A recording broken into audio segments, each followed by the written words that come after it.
Technology has now evolved to the point where the entire Caribbean and sunny countries everywhere have much better prospects than oil producers do. We can produce all the power we need from renewable energy sources, and unlike oil, supplies will never run out.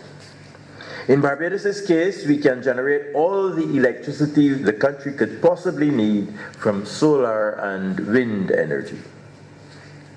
In the last few years, we have seen the introduction locally of affordable photovoltaic systems for households.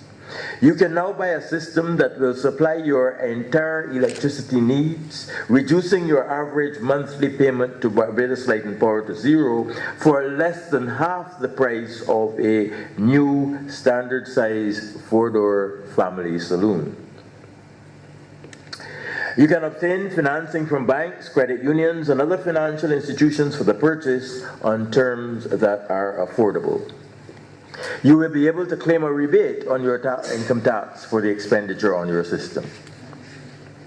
From the time your system becomes operational, you will be supplying your own electricity from our abundant sunshine. Your system will come with a guarantee of perhaps 20 years, but you will eventually need to upgrade or replace it. So you will need to set aside amounts for depreciation. Nothing in the world is absolutely free. You will also need to have maintenance costs and the cost of additional property insurance to ensure that your system is covered in the event of a disaster. And in time, you will be asked to pay a fee in order to remain linked to the light and power grid, because grid maintenance becomes a separate expense for the power company. If the necessary solar and wind generation had been in place last year, Barbados would have saved about $209 million in fuel imports. And if, in addition, all cars, buses, trucks, construction machinery, etc., were powered exclusively by electricity, we would have saved another $182 million. And in all, we would have reduced our import bill by 15%.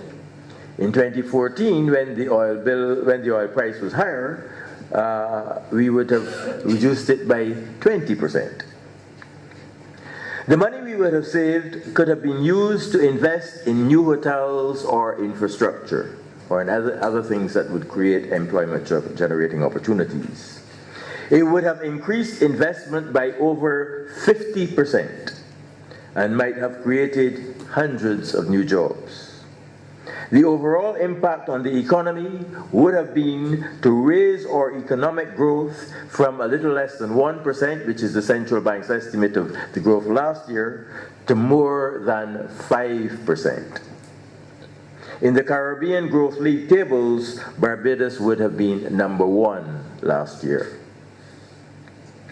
What stands between us and this beckoning future is the investment that must be made in solar photovoltaics, wind generators, storage facilities, and power distribution.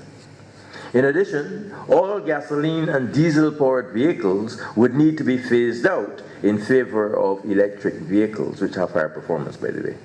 This requires government to commit fully to the 100% renewable energy strategy and provide the incentives and support needed to accelerate the required investment. We have already made a promising start in the direction of energy independence.